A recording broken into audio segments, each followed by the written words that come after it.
Ladies and gentlemen, aviation is not doing so hot right now. We've got the coronavirus crisis, pandemic, a bunch of uncertainty is happening in every marketplace, in every industry right now.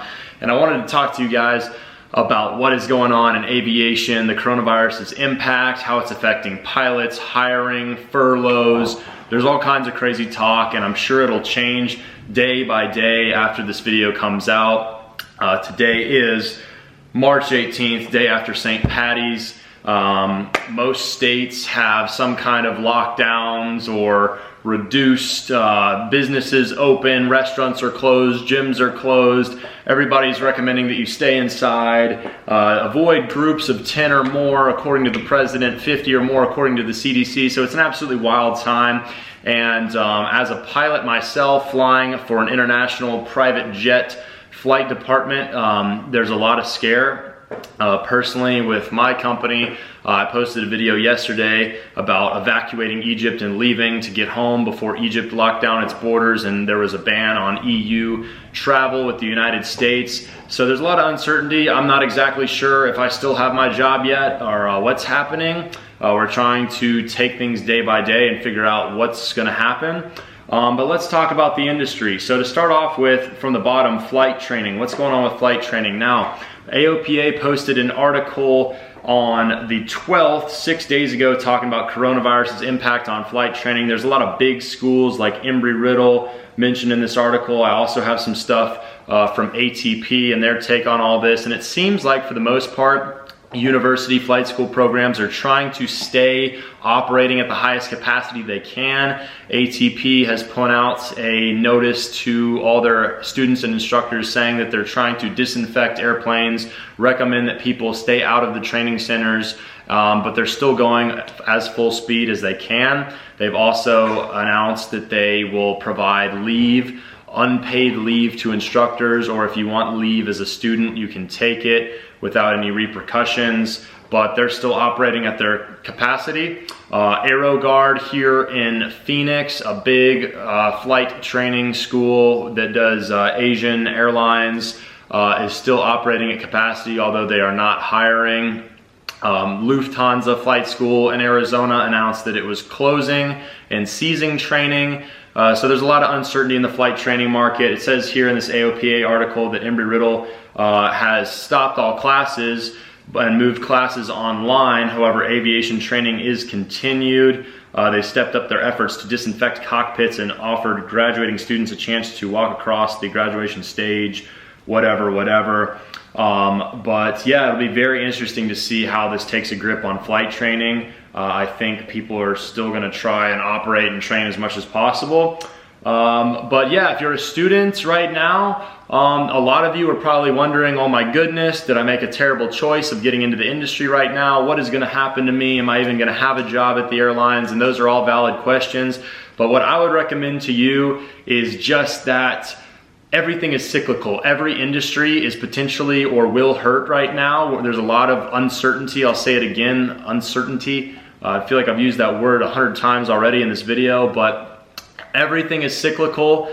And if you want to be a pilot and you want to be in aviation long term, it's going to have its ups and downs. Aviation survived 2001. We survived 9/11. We survived the 2008 financial crisis. We survived a lot of things. Aviation's been around since 1903 in Kitty Hawk, and it's not going anywhere. It's the biggest, fastest way for people to travel, for commerce to exchange around the globe, provide trade to everywhere. So it's still going to stay. But the airlines, not looking so good. Here's Business Insider saying that more than 40,000 people flooded U.S. airports in the weekend after Trump's coronavirus travel ban, creating a host of public health mistakes. Here they all are.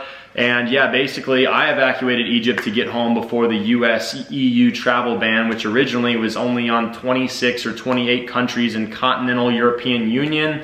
But it was then extended Monday to the United Kingdom as well. So pretty much all of Europe can't fly to the US unless you're a US citizen. And even if you are a US citizen, now if you come back into the country, there's screenings, quarantines going on, all kinds of crazy stuff. So it's a very interesting time to fly, and airlines are cutting flights, they're furloughing pilots, and things are not looking so good. I have a personal friend that worked at Transstates Airlines, one of the regional operators for United, and Transstates announced that their airline is to fold in April. Originally they were supposed to operate through December. Now TSA, Transstates Airlines, is done. So a lot of people are coming off of that regional looking for jobs. I'm sure other regionals are hurting as well. It's tough to say. I think domestic flying is better off right now than the international stuff because within the country it's safer and there's a lot of travel border restrictions and stuff like that going on.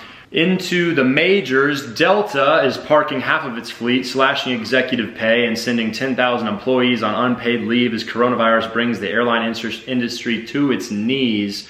So Delta announced Wednesday several drastic measures to cut costs.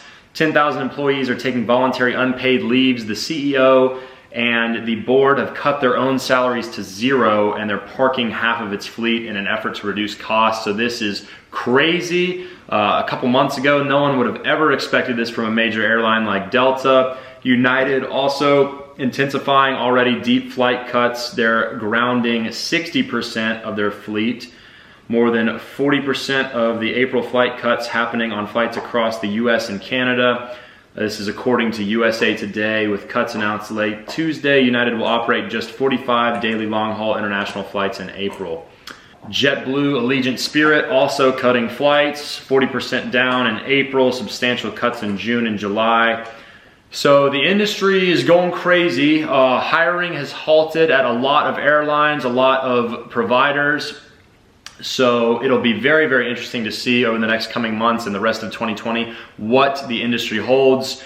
There are companies that are still hiring. Atlas is still hiring. I think cargo providers are in a little bit better of a situation because they're not relying on people traveling for leisure or business, but they're relying on boxes and commerce, which should be at an all-time high because people don't want to leave their houses, and things, necessities, toilet paper, food, water is at an all-time high right now. So people need things, and I don't think trade can stop or else the economy stops. So I don't know, the UPS, FedEx, DHL world will be okay.